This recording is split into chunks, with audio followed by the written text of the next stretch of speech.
Got some breaking news for you. The U.S. Supreme Court just delivered a major blow to the Obama administration. They blocked the EPA's plan to curb carbon dioxide emissions from power plants. Remember, this is the backbone of Obama's strategy to combat climate change. Extraordinarily expensive, a lot of resistance against it. For more on it, go to foxnews.com. A major blow to President Obama on climate. Well, as the job growth slows in this economy, we saw that January number, we know the economy is probably going to play a bigger and bigger role in deciding who the ultimate occupant will be of the White House. In January, remember, unemployment it surged for everybody but folks with without a high school diploma. Look at that. If you didn't have a high school diploma, your unemployment rate spiked big time. In addition to every age group, except for 15 to 65, everyone else in between that bracket, they've seen their real household income decline since 2009. So which Republican candidates are going to benefit most from the current economic conditions? Joining me now, Steve Cortez and Mark Serrano. You know, it's interesting because we see if you don't have a high school diploma in this particular environment, you're going to start to lose your way. And a lot of that are blue-collar workers or would-be blue-collar workers. And overwhelmingly, they have been going for Donald Trump. Right. No, and Charles, I think that Donald Trump is effectively tapping into a lot of anger out there right now.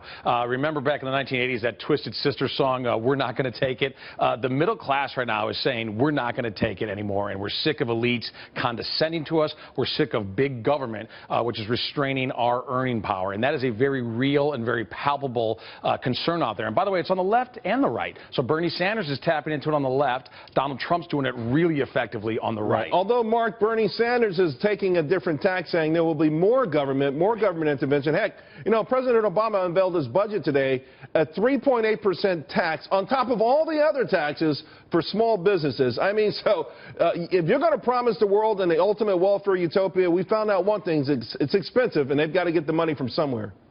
Well, a very stark contrast that we see between the Democrats and the Republicans.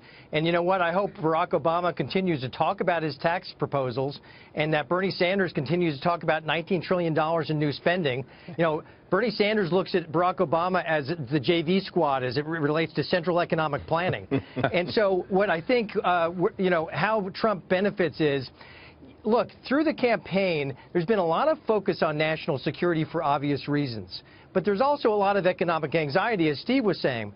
And so where Trump has been effective is as a storyteller. He's been able to reach those lower ends of the economic bracket because he talks about immigration and open borders and how that takes away jobs. He talks about bad trade deals and how that takes away jobs in very simple terms. Most of the other candidates are talking about big policy prescriptions and their experience. What does Trump say? He says we make bad deals and we need to make America great again. We need to get new jobs.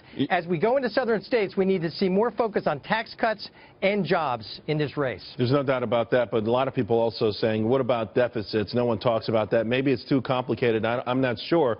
I did find it interesting. Apparently, Rubio did better than Trump in Iowa on the top of the economy. Right now, Trump is outpolling everyone in New Hampshire, but I did think that was an interesting situation. No, Charles, interesting you mentioned that. Deficits used to be a huge deal in American elections. We hardly even hear it talked about right now. Part of that is because of these uber low interest rates, so we can afford, for now, the deficit we're running. But long term, the deficit is an issue. I think Rubio is very strong at this point. To me, when it comes to the economy, it's a two-man race. It's Trump and Rubio. My guess is Trump wins in the end.